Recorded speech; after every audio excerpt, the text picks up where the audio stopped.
spoiled brats. He was very much like, I grew up poor. I worked really hard to make money. If you would like to be rich, like I'm rich, then you should go make your own money. And there was always like a step involved in anything that he gave us, right? Like, okay, I'll help you get a car, but here's your part in it. Or I'll help you get your first apartment, but here's what you have to do in return.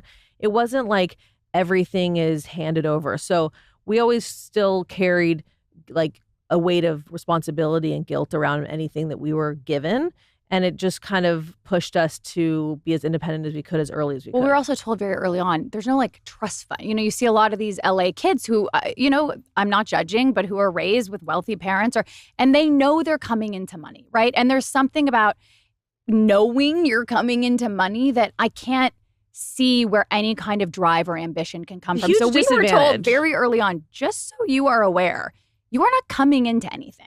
That's not going to happen here. So, and I'm so grateful for that. Me too. No, I grew up with some privilege, and I think sometimes, like the internet eats people for this, but I actually think sometimes people that grow up with the parents that are very accomplished and have set up, that can also be very challenging for those kids, right? I always, because it's such a high bar to live up to, and the pressure to live up to that is different than someone's like, hey, maybe more humble beginnings. You just need to get out there and make it. I'm not trying to, I'm just saying it's a different experience. If someone's that's listening. valid too. Yeah. I mean, we still, no matter what we accomplish, we can still find a headline that refers to us as David Foster's daughters.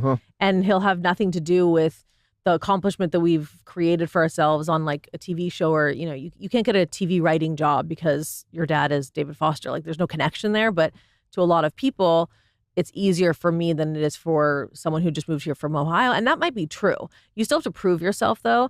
And I think it's taken us a long time to shake off the like resentment about that, because there's a disadvantage to it, like you're saying, but there's also advantages you can't ignore. Like when you grow up around a successful parent, you are exposed to successful people. You're exposed to people who have pulled themselves out of like poverty and become a billionaire. There are lessons to be learned there. You're sitting at a brunch or a dinner with people who have like phenomenal advice to be able to give you, or like can test you and push you, or that is privilege. Give you an opportunity as an intern or something. I mean, it happens. And like, everyone takes advantage of those opportunities, and it gives you a huge step up. It doesn't give you your career, because who's going to give someone a job, Well, people do. People do. You can get jobs, obviously, because of who your parents are. But I would say writing is one of the few things where it doesn't matter who you know or what you have. You either have a riveting script that takes you on a really incredible ride, or you don't.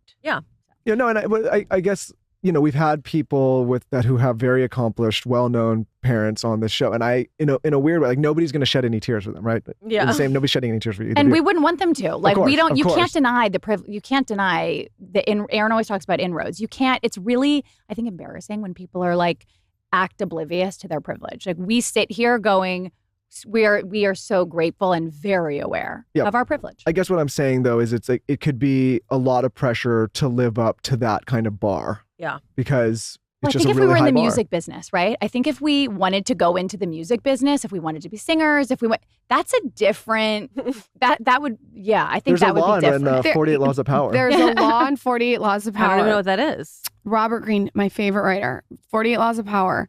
And he says that I think the law is never try to live up to a great man's shoes. Never follow in a great man's footsteps. But it's not just for what we're talking. It could be anything. Like if you have, a mentor that is a great politician, or you have a mom that is this or that, and you try to do that, you're always compared to that. And unless you surpass that, which is very hard, it's just you're better to just go some completely different career path. Someone who has done it pretty well, which it's very rare, is like Clint Eastwood's son. Like Scott Eastwood, he's kind of carved out an impressive. I actually didn't realize he's his son. I thought he was like a nephew. Because he went by a different name for a very long time. Okay. Before he got anything. It's gonna be very hard to surpass that. So it's almost like choosing a different career is more strategic, because you're always gonna feel like you're falling short. That is pressure. 100%. We were really lucky because we have no musical talent, so there was no question if we were gonna be in the I music also business think that following his footsteps, because we just didn't have it. But I even mean like for kids who like take all like the someone who's maybe not known but who's just a very accomplished in business. Like they've just been very successful. The bar's higher, of course it is. But I think that can also help drive you, you know? Sure. I mean, we didn't have a dad who was like, you know, putting pressure on us, like I could accomplish this, so you have to accomplish that. But he very much would be like, you know, people would say to him, why didn't you push your daughters to be in music? And he'd be like, that's not my job to push them to be in music. My parents didn't push me to be in music. Like it was a choice that I made because I was driven to do that. And so if you're driven to do that, you'll show up. You know where I am. I'm in the studio every single day after school. If you want to be there, you know where it is. But I shouldn't have to force you to do that. Like if you're drawn to something, no one can make you be better at that. Like you have to be responsible for your own destiny. One thing that I find really refreshing about both of you two from afar is that you don't seem affected by a certain vapidness of Hollywood. And I'm not talking about I'm talking about just like peers, maybe of not friends, peers around you. There's a really like a down to earthness about you. Do you guys get that a lot? Where does that come from? Well, give our mom credit for that. Yeah. I mean, honestly, our dad is too. Our dad is, for all that he's accomplished, he's really down to earth. Thank you, first of all, for saying that. I've learned in therapy you're supposed to like let compliments land. So that's really nice. Thank you for saying that. I only say our mom because we're women and you look at your mom for sort of the like setting the standard of how you know, what your relationship with the world is or how you relate to other women or beauty. And our mom is just very earthy and she's very like, she goes up to women and tells women how beautiful they are all the time. And she's just not stuck in vanity. She's really quick to tell you how old she is. And she looks very real and normal. And I think growing up and seeing that as an example compared to a lot of the other things around just really made me want to like age gracefully and be comfortable in my own skin. How do you guys deal with the vapidness that does come along with Hollywood? It's so weird. I don't know if it's like for me, if I never fully feel like I belong. So there's that part of you that's still, you know, would appear down to earth because I don't feel this entitled. I feel like anything I've built can be taken away from me at any time. So I'm always so afraid. I mean, listen, this is bad. I operate. Sarah lives with a lot of fear. I would live with a lot of fear, like a lot of self-esteem issues. And so I think that Erin does not have that. Erin's like, I am a 10. No, but I just don't have that. No. She doesn't have. And you know what's interesting? And I was going to say when we were talking about privilege, you know, there are so many sort of layers and levels of privilege. Like I think it's real privilege to grow up in a home with two parents who make you feel really seen. I have friends who are literally the most confident women you have ever met in your life. And it came from the home they grew up in. It came from being in a home with two loving parents who were on the same page, who mirrored like an incredible relationship, and they're winning in life because of that step up. You know, I do think that there are so many layers of privilege. Are you answering the question? I don't know if you are. I don't know. Why do you think? Why are you so fearful? Oh God. What's going on there? What are you so afraid of, Sarah? Everything.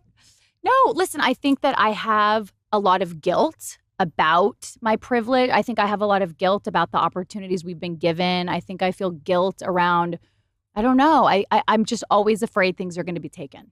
I have a book for you. What? I have a book for you. Have you read, Michael's going to get mad because I mention it every episode because it's changed my life. You Can Heal Your Life by Louise Hay. Oh, I don't know it. You're such a little book nerd. I love it. Oh, I know. I really love this about you. It's so cool you can read. You want a book? I'm so happy for you. No, you don't have to even read it. Yeah. You can just listen to it. Oh, do you know I've never done that? I've never done an audiobook. You're a reader. You can read this book. To read. I listen to this book 8 times a year.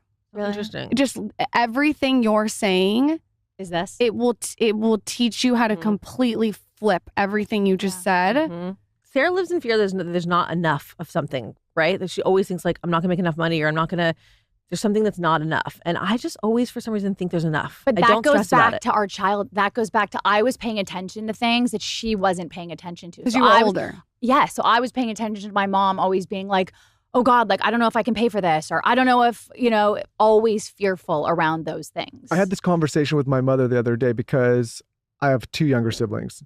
And when I was a kid, my parents were going through tough times. And I think like when I was 3, 4, 5, I would see them freaking out about all those tough times. But then when my sisters came along, things were better. So I'm wired a little bit the same way. It was like, what can happen? So I think that probably if you're a child and your parents are going through that kind of stuff, you're getting that kind of. Well, my mom would come to me when she'd be stressed. She'd be like, "Oh, the child support hasn't come yet. Like, I don't know if we can do that thing." I mean, she would talk to me. So you internalize all of it. Yes, and it's taken us so long to unpack that. For her, I think for you to be like, oh yeah, that makes sense. Like you were the oldest. Like because I just thought she was a pathological liar. She would talk about her childhood. I'm like, girl, you can't go around saying like we didn't grow up with anything, and like you can't say that. We grew up with a lot. You know. But I think that stuff gets wired really early because my other sister's 10 years younger than me, and by the time she came along, everything was rolling for her. And so she has like you. Yeah, I'm like, you're always like, I'm gonna be fine. We're gonna be great. So much money, spend the money because we're gonna make more. I feel like you just have to just tell yourself that. I do think it's a bit of a state of mind. Because you have to believe, you have to bet on yourself. Yeah. Right? Like I'm betting on myself and I know that I'm going to win. And then B, if I don't win, if I lose money, if this is the peak of where I get to, that has to be okay. Yeah. It just has to be. Like I am very comfortable living with what is. Not what I want it to be, but like what is. Like I can make the most of it. I really believe that I can make the most of it. You're also not on this train that I think a lot of people are on right now, which is this hustle mentality where people are so addicted to more and more and more, and nothing's enough. It's like we live in this multi-hyphenate world now where if you don't have a podcast and a brand and investments and you work at a tech company and you're acting, like then you're not doing enough. You're 100% right. And